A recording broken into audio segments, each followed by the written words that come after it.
What happened on that road was not just an accident. It was the beginning of something nobody saw coming. For decades, Tiger Woods had been more than an athlete. He was the North Star of professional golf. The man who did not simply dominate the sport, but fundamentally redefined what it could look like. 15 major championships, a career that survived public scandal, devastating physical injury, and more doubt than any athlete should have to carry. Every time the world decided he was finished, he came back sharper, more focused, and somehow more dangerous than before. He was not supposed to be fragile. He was not supposed to be vulnerable, which is why when the first alerts started flooding in about Tiger Woods being arrested after a car crash, it did not just shock the sports world. It shattered an illusion that millions of people had been living inside for 30 years. In the beginning, the details were murky. Some early reports described it as a routine accident. Others hinted immediately that something more serious was unfolding. But as the facts began to surface, the full picture came into focus. This was not a minor fender bender. This was a rollover crash involving another vehicle. A violent, high-speed impact that flipped one of the most recognizable human beings on the planet, both literally and in every other sense of the word. Witnesses described chaos at the scene. Twisted metal, a wreckage that felt far less like an ordinary traffic incident and far more like the aftermath of something genuinely dangerous. And that is when the story turned in a direction nobody was prepared for. Because as authorities arrived and began assessing the situation, the focus shifted almost immediately. This was no longer simply about the mechanics of how the crash occurred. It was about what investigators found when they got there. The condition of the driver, the behavior being observed, the details that did not quite line up the way they should have. And in that moment, what should have been a straightforward accident investigation became something considerably more complicated. To understand how everything unraveled so quickly, you have to rewind to the seconds just before impact. According to early reporting from Reuters and The Guardian, Woods was driving along a narrow stretch of road when he attempted to overtake a truck ahead of him. It was the kind of decision that drivers make every single day without a second thought. Calculated, ordinary, forgettable. But in this particular moment, something went wrong. As he moved to pass, his vehicle made contact with the trailer, and in an instant, control was gone. What followed happened faster than anyone could process.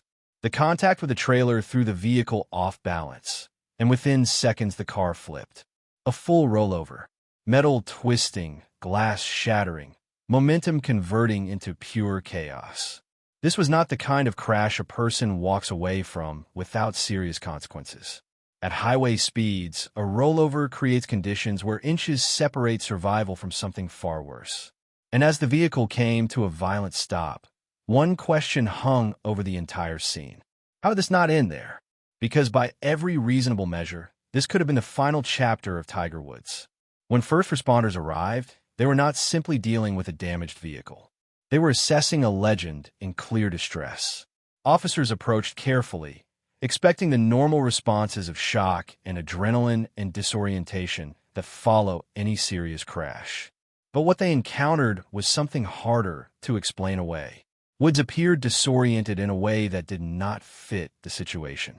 He was described by witnesses and officials as lethargic, slowed down, almost absent. Not panicked, not fully present in the way a person typically is after surviving a violent accident. It was precisely the kind of behavior that raises immediate red flags during any roadside investigation. And in that moment, the focus shifted entirely away from the crash itself and toward the man sitting behind the wheel. Then came the detail that made everything more complicated. There was no alcohol, no immediate evidence of drinking, no clear, obvious explanation for his condition. The most common answer, the one that typically closes cases like this quickly and cleanly, was suddenly not available. And with that, the mystery deepened considerably. Because if alcohol was not the answer, what caused one of the greatest athletes in the history of sport to lose control at that particular moment on that particular road? What happened next is where this story stopped being about a traffic accident and started becoming something far more serious. As officers continued their assessment, the questioning grew sharper. Observations turned into suspicion. And in the moment that no one in the golf world was prepared to see, Tiger Woods was placed under arrest on suspicion of driving under the influence.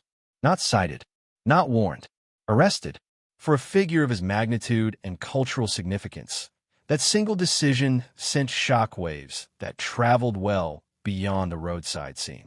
But it was not the arrest itself that raised the loudest alarm. It was what came immediately after. As part of standard procedure, authorities requested a chemical test, the routine step that usually clarifies everything quickly. Alcohol, drugs, nothing at all. This is where these cases typically get resolved. But Woods refused, and a refusal to submit to chemical testing does not simply complicate an investigation. It transforms it entirely. Legally, it carries its own set of consequences. And in the court of public opinion, it creates a vacuum of information that speculation rushes in to fill. Because when the clearest path to answers is deliberately closed off, people inevitably start asking why. That single decision reframed the entire narrative. Investigators began looking beyond alcohol and beyond the obvious explanations. According to multiple reports, the focus shifted toward a quieter and more complicated possibility: prescription medication impairment. The kind of explanation that does not announce itself dramatically, but reveals its effects slowly. This was not reckless behavior at a party. This was something more subtle and in its own way more troubling. And suddenly the story was no longer primarily about a mistake behind the wheel. It was about what might have been happening long before he ever got into that car. Because at this point, the crash was no longer the center of the story. It was simply the trigger, the visible moment that exposed something that had been hidden much further below the surface. By this point, the narrative had moved past the crash, past the arrest, and into territory that was genuinely uncomfortable. Because as new details emerged, the past came right along with them. Reporting highlighted by the New York Post began drawing connections that were impossible to dismiss. This was not the first time Tiger Woods had faced a situation bearing these kinds of characteristics. In 2017, he was arrested under circumstances that carried a troubling familiarity. Found behind the wheel, visibly disoriented, later revealing a combination of prescription medications in his system. At the time, it was framed as an isolated incident, a mistake, a moment of human weakness from someone under enormous pressure.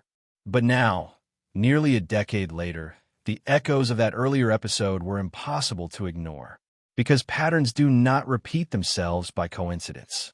To truly understand that pattern, you have to look honestly at what years of competing at the highest level did to his body. Multiple back surgeries, multiple knee procedures, chronic pain that never fully went away regardless of how many trophies were lifted or how many comebacks were celebrated. The kind of physical toll that does not disappear when the television cameras stop rolling. And with that persistent pain came treatment, medication, and recovery cycles that over time blurred the boundary between managing an injury and something more difficult to name. For the public, Tiger Woods was always the comeback king. The man who stood on the 18th green at Augusta in 2019 and wept while winning his 5th Masters title against odds that seemed genuinely impossible. But running parallel to that triumphant public story was a quieter, more private reality. Recovery from serious physical trauma is not simply a physical process, and it does not necessarily end when the trophy is in your hands and the crowd is roaring. This is where the contradiction becomes impossible to look away from.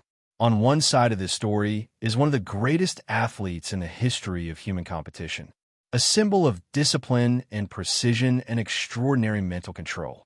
On the other side is a human being navigating pain and expectation and pressure at a level that very few people on Earth could genuinely comprehend. The same man who could shape a golf ball to within inches of his intended target over 200 yards, now appearing unable to control a single moment on a public road. It feels almost surreal to hold both of those realities at the same time. But perhaps that is exactly the point, because legends are not immune to struggle. They're simply better at concealing it. And that is what fundamentally reframes everything about this incident. This was not just a crash. It was not just an arrest. It was a window opening onto something ongoing and unresolved. A story that did not begin on that Florida road, and one that may not find its ending there either. Because the real question now is not simply what happened in those moments before impact.